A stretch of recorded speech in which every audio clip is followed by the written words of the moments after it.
Бул турбинаға кетет, турбинаға және экономайзерден деаэратордан деаэрируемый су, яғни газсыздандырылған су келіп экономайзерға келет, сол жерде ысытылып, ары қарай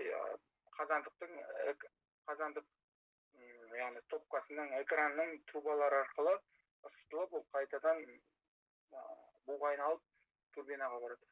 Енді төртінші схема, қазандықтан шыққан бу турбинаға қалай келет, турбинаның ступендерінен қалай өтет, және де ол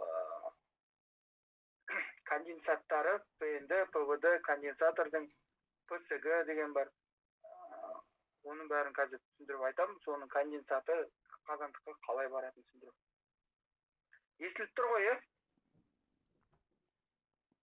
Иә, естіліп тұр.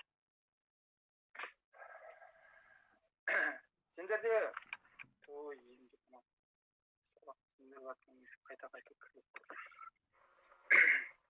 Мынау ЦВД, ЦСД, ЦНД деп тұр.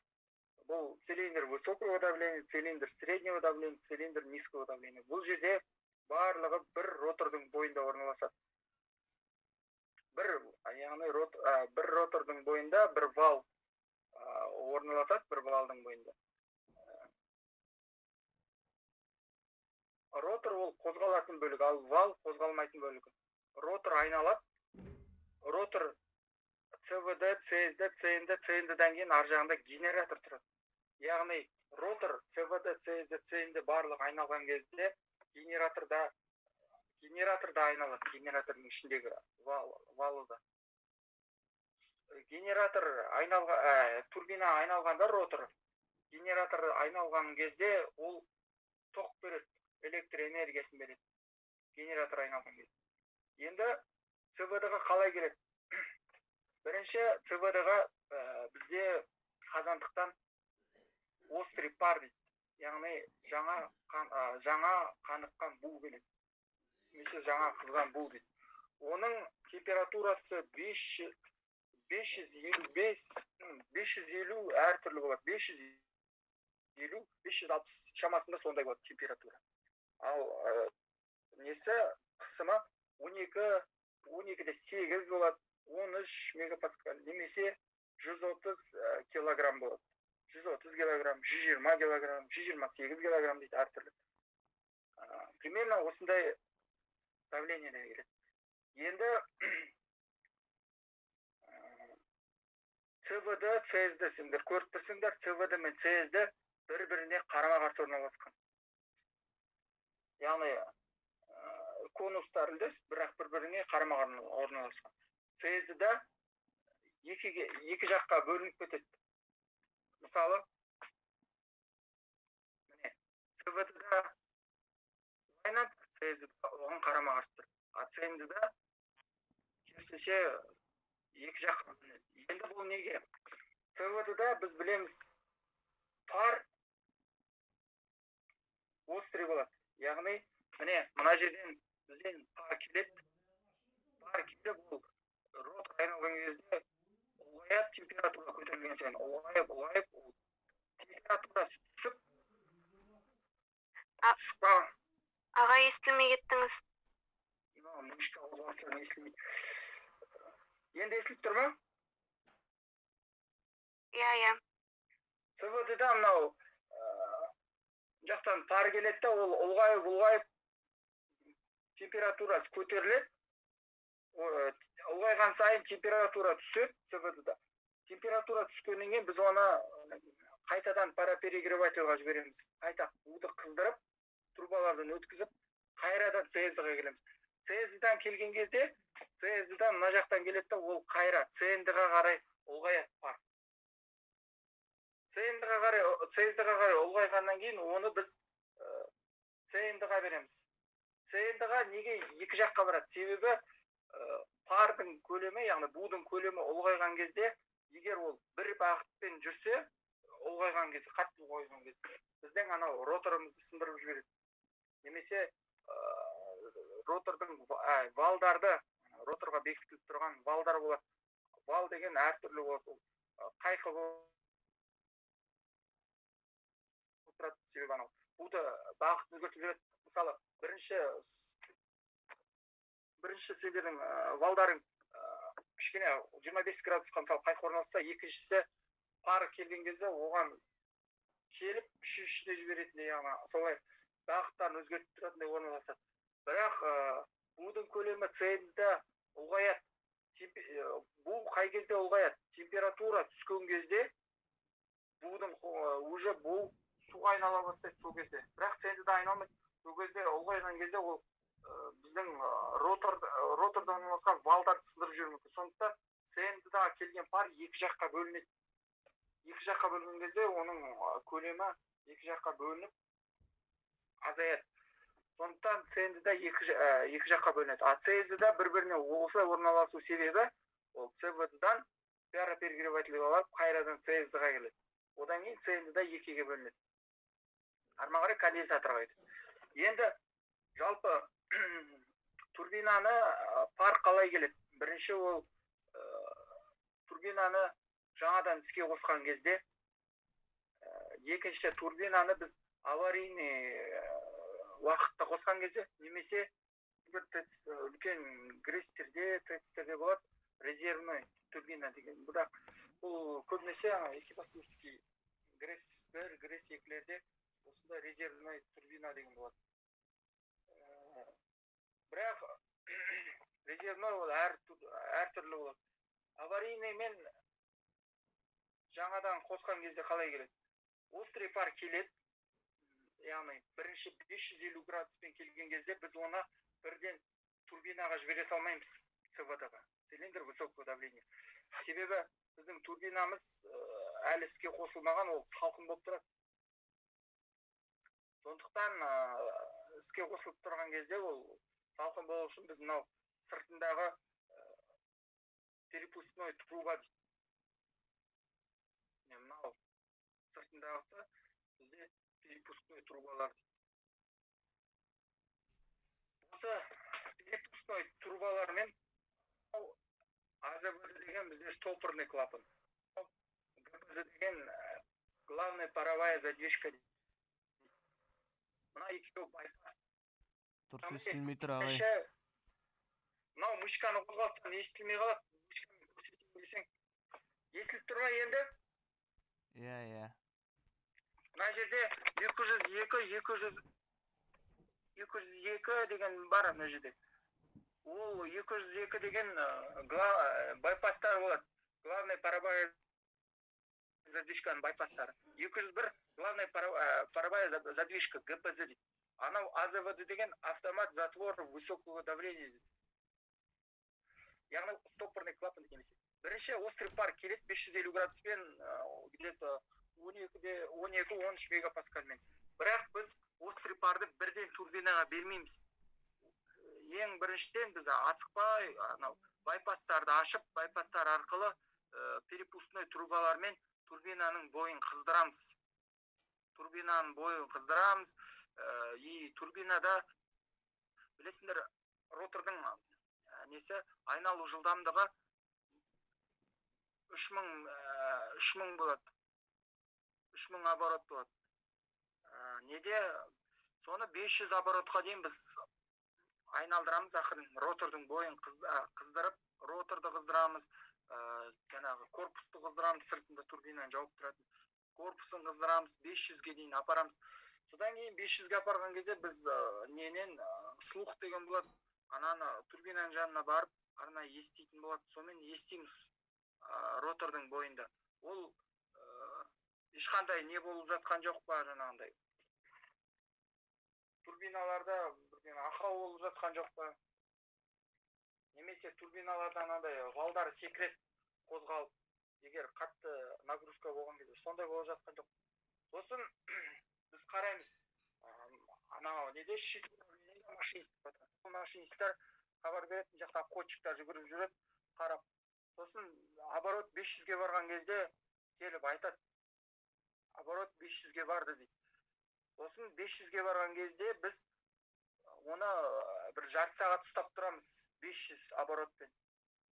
Сосын жарты сағат нормальный болса, егер ешқандай ақау жоқ, ешқандай діріл жоқ, нормальный болса жарты сағаттан кейін оборотты 1000-ға көтереміз. Яғни мынау 202 байпастарды ақырын ашамыз. Оны бірден ашып тастамаймыз. Ақырын ашып отырасың байпастар. Ашып отырып байпастар оборотты 1000-ға көтересің. Оборот 1000-ға барған кезде қарайтында жаңағындай тағы суықпен қарап отырасың тыңдап. И тағы бір несі, ол жерде біз ротордың ұлғаюын, ротор корпустан бұрын ұлғайып кетпеу керек. Немесе корпус ротордан қатты слишком ұлғайып кетпеу керек. Уже қыза бастаған кезде мына оборотта ол примерно уже температура 500-ден жоғарылай бастайды. Ақырын парлар берген сайын температура жаңа корпус ротордың температурасы 500-ге дейін ұлғая бастайды. Ол ұлғаю жоғалтып кетпесін. Егер бізде ротор ұлғайып кетсе, температурасы ротор корпустан бұрын, онда мына уплотнение деген болады. Яғни жан жағында 4 уплотнение болады, клапандар. Мына жақтан біз ГПС-дан пара алып, 201-ден пара алып, уплотнение деген мынау. Міне мынау стрелка тұр ғой, сол жерде уплотнение болады, астыңғы жағында 4-еу. Уплотнениеға пар береміз ГПС-дан. Анау ротордың температурасын бір қалып ұстап тұрады сонда. Ал егер корпус ұлғайып кетсе температурасы 1000 градуста ұстап тұрған кезде, онда біз фланцевый шпильки деген болады. Ол турбинаның бас жағында болады. Ол жаңағы корпусқа о жерден де пар береміз. Біз уплотнениялардан алып парды береміз да, корпусты ұлғайтпаймыз. Сосын бір 20 минутта істейміз. Мұны оборотты 20 минут істейміз. Содан кейін, мұны обороттан кейін бірден 3000-ға байпастарын бәрін ГПС-ін ашамыз бірінші. Главный паровая задвижка 201-ді бәрін ашып тастаймыз да, байпастарды жауып тастап, бірден 3000 оборотқа көтереміз. Себебі ол жерде тез көтеру керек 3000 оборотқа. Неге 3000 оборотқа тез көтеріледі? Егер біз асықпай, 1000-нан 1500, 2000 асықпай көтерсек, бізде ұлғаю тоқтап қалады. Яғни бізде будың ұлғаюы керек. Будың ұлғаюы CSD-ға бар. Бізде будың ұлғайы тоқтап қалса, ротор айналуы уақыт өткен сайын азайып қалады да, біздегі анау валдың бойында тұрған CSD-дағы парларымызды азайып ұлғаюы. Одан кейін ол генераторға әсер етеді, электр энергиясын беруге. Сондықтан біз бірден 3000-ға дейін көтеріп, оборот ұстап тұрамыз. 3000 оборотқа барды деген кезде главный паровая задвижка қараймыз жарты сағаттай. Нормальный болса, турбина жұмысын жасай береді. Одан кейін ЦВД-дан парлары, отборлары қайда барады ЦВД-ның? Яғни параперегревательға бара береді, бір жағынан цикл. Екінші жағынан бізде ПВД-лар бар.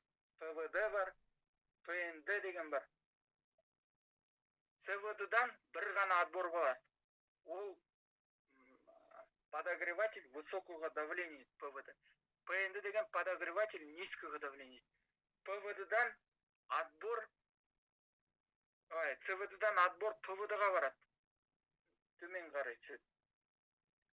Подогреватель высокого давления дейді. Ол высокий давлениенің ПВД-дің ең соңғы ПВД тұрған. Одан кейін уже котелға кетеді. Енді ЦВД-дан цилиндр высокого давлениедан CSD-ға барды. CSD-ға барған кезде пар жаңағындай отборларға бөлінеді. ПВД 6, ПВД 5, ПНД 4, ПНД 3, ПНД 2, ПНД 1 отборларға барады. Сосын арман қарай CND-ға кетеді. Цилиндр низкого давления. Енді ПСГ деген неменелер? ПСГ-1, ПСГ-2 деген. Подогреватель сетевой горизонтальный.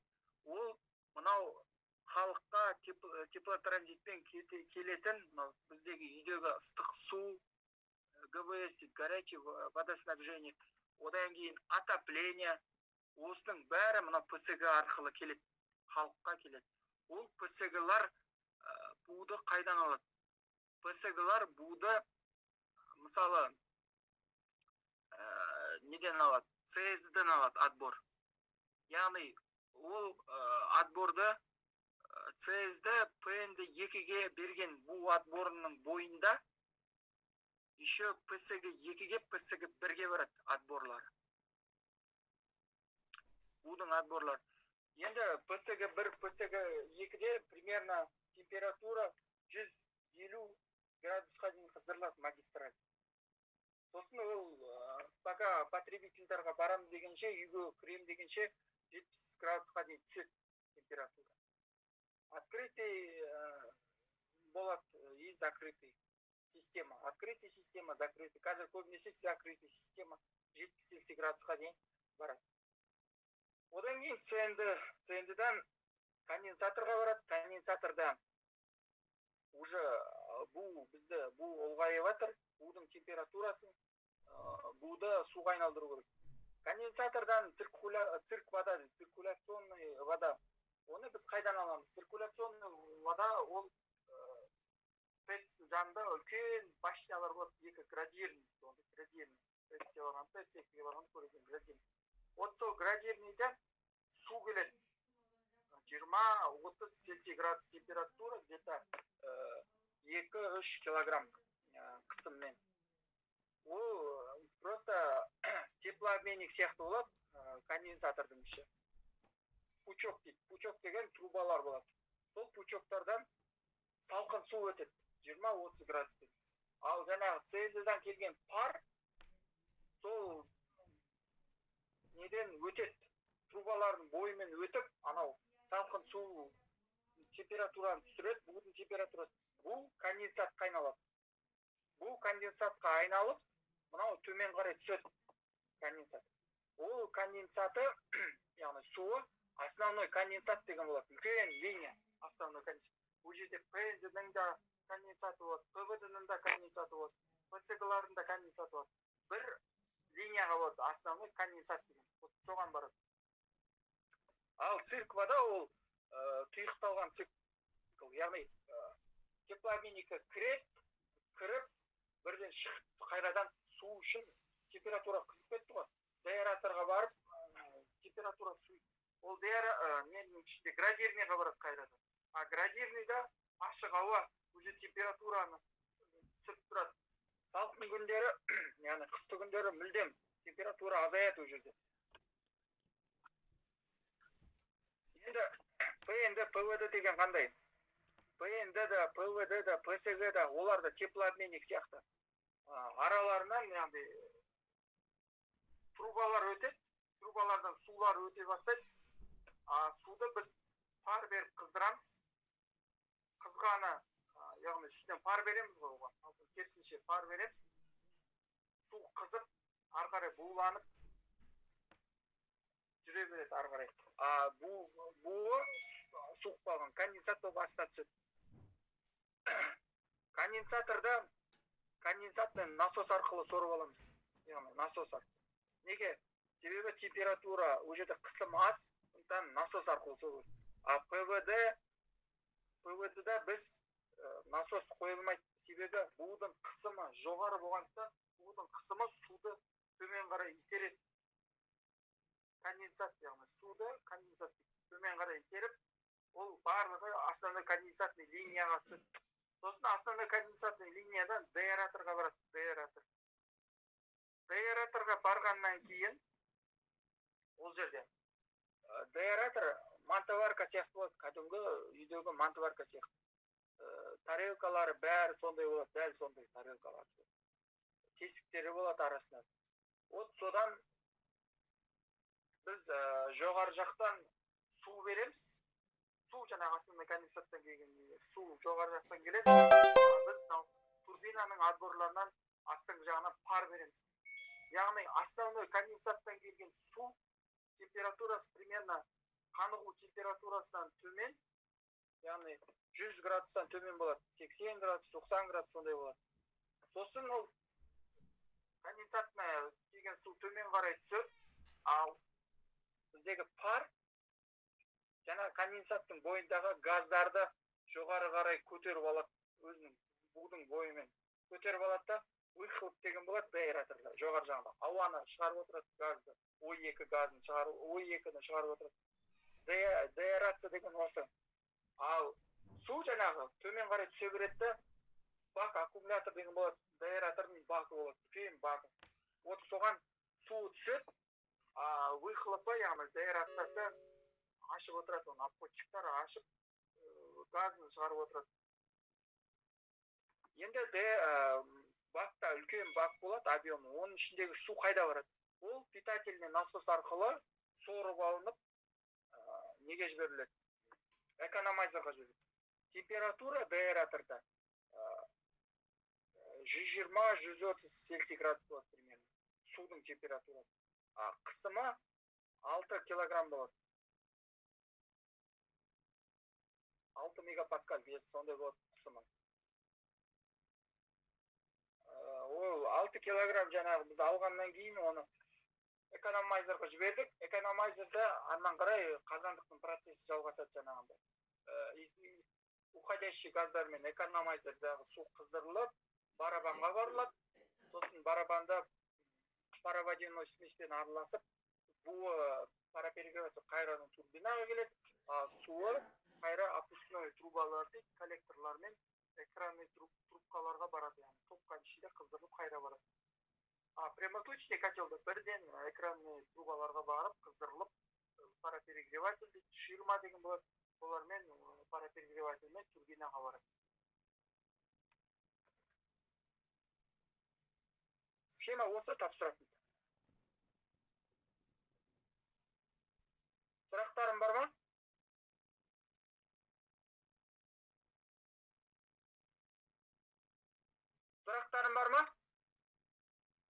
Жоқ, ағай, түсіндік.